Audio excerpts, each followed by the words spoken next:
आगे की तरफ चलते हैं। तालकेतु द्वारा कुवलयास्त्र को धोखा। तालकेतु के द्वारा कुवलयास्त्र को धोखा। राजा सत्यजित ने अपने धर्मात्मा पुत्र का आदेश दिया कि वह घोड़े पर चढ़कर ब्राह्मणों की रक्षा है पृथ्वी पर भ्रमण करे। जहाँ तक कि मुनियों और ऋषियों की तो कोई नीच दुष्ट पाप करता है या दानव परेशान करता हो अथवा उनके कार्य में बाधा उत्पन्न करता हो, उसका नाश करे। राजकुमार कुवलयास्त्र कीर्तिध्वज ही कुवलयास्त्र को कहा जा रहा है।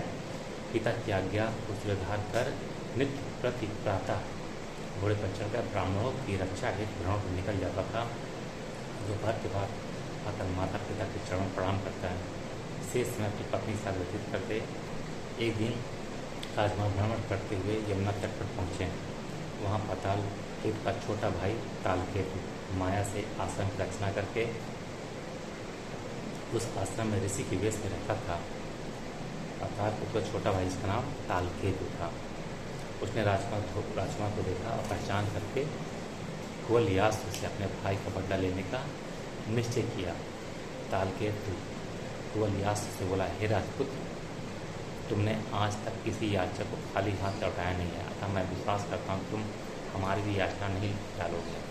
मैं अपनी आवश्यकता तुमसे कहता हूँ, यदि तुम उचित समझना तो पूरा करना, अंतर नहीं।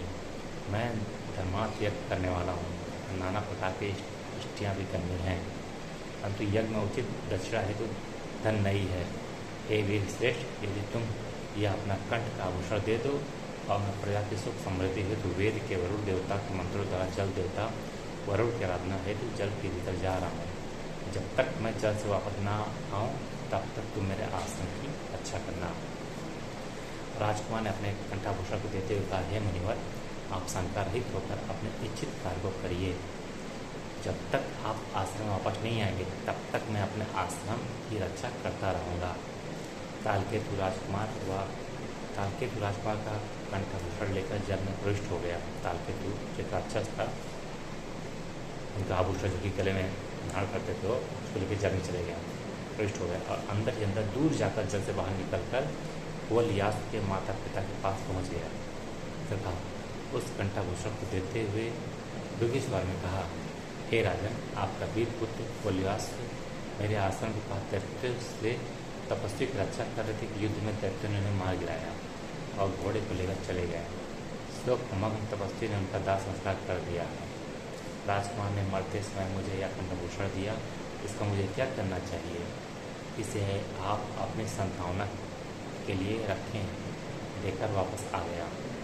राजकुमार के माता पिता एवं अन्य सभी प्रियजन कुवलयास्त्र का मृत्यु समाचार सुनते ही शोकमग्न होकर मूर्छित हो गया। मदालसा ने भी अपने पति के कंठभूषण को पहचान कर और मृत्यु संवाद पर विश्वास कर मृत्यु का वर्ण कर लिया। कुछ चेतना जागृत होकर सभी करुण क्रंदन करने लगे। राजा अपनी पुत्रवधी वधू को भी मरी हुई देखकर अत्यंत दुखी हुए। कुछ समय पश्चात स्वस्थ मन होकर सभी को राजा समझाने लगे, निश्चय ही हम सबको पुत्र व पुत्रवती मृत्यु का शोक नहीं करना चाहिए, क्योंकि दोनों कृत्य और शोक न करने योग्य है। क्योंकि मेरे पुत्र ने मेरी आज्ञा का पालन करके ब्राह्मणों की रक्षा करते हुए अपने प्राणों का त्याग किया है, इसलिए वह पुण्यवान धर्मात्मा है, शोक करने योग्य नहीं है। उत्तम कुल की कन्या और मेरे पुत्र वधु मदालसा भी शोक करने योग्य नहीं है, क्योंकि स्त्री के पति से बढ़कर कोई दूसरा देवता नहीं होता।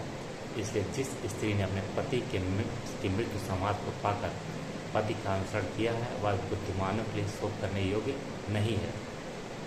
शोक करने योग्य वह स्त्री होती है जो पति की वियोगिनी होती है, जो अपने पति के साथ मर गई, उसके लिए क्या शोक करना। इन दोनों में कोई भी शोक करने योग्य नहीं है, क्योंकि पुत्र ने ब्राह्मणों की रक्षा में अपने को न्यौछावर करके हम सभी को उद्धार किया है। प्राण त्याग करके उसने अपनी माता के सतीत्व को, मेरे पवित्र वंश को तथा अपने पराक्रम को प्रशंसा करने योग्य बनाया है। कुवलयास्त्र की माता विश्वस्त मन होकर बोली, आप ठीक कहते हैं। ब्राह्मणों की रक्षा करने हेतु ब्राह्मणों की रक्षा करते हुए अपने पुत्र की मृत्यु का समाचार पाकर जो खुशी हमें हुई है, यह खुशी ना तो मेरी माता को ही मिली और ना ही मेरी बहन को ही। सच में उसी मनुष्य का जीवन सफल है जो गौ, ब्राह्मण, गरीबों, दुखियारों की रक्षा करते हुए युद्ध भूमि में शास्त्रों से घायल होकर प्राण त्याग करता है, जो रोग व्याधियों से कष्ट पाते हुए सुख मग्न प्रियजनों, करीबी मित्रों समझ उनके दुख को दूर करते हुए अपना प्राण त्याग करते हैं। उसकी माता का संतान वाली होना निरर्थक है।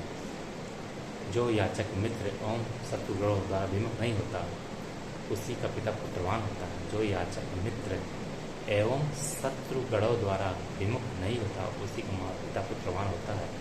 और जब पुत्र युद्ध भूमि युद्ध करके मारा जाता है या शत्रु प्राप्त कर वापस आता है, उसी की माता को गर्भ पीड़ा सफल होती है। तत्पश्चात राजा शत्रुजित ने नगर के बाहर पुत्र वधू का दाह संस्कार किया एवं स्नान करके पुत्र को जलांजलि दी। इधर तालकेतु यमुना जल से निकलकर आश्रम में आया। राजकुमार से मधुर वाणी में बोला, हे राजपुत्र, अब तुम जाओ, तुम्हारे सहयोग से मैंने अपने शीतकालिक इच्छित यज्ञ को पूर्ण कर लिया। तुमने मुझे कृतार्थ कर दिया। जल देवता वरुण का यज्ञ जल के अंदर करना ही उत्तम माना गया है, इसे मैंने कर लिया। तुम प्रशंसा के पात्र हो, अब जाओ। राजकुमार मुनि रूप तालकेतु प्रणाम कर अपने घोड़े पर सवार होकर द्रुत गति से चल दिए।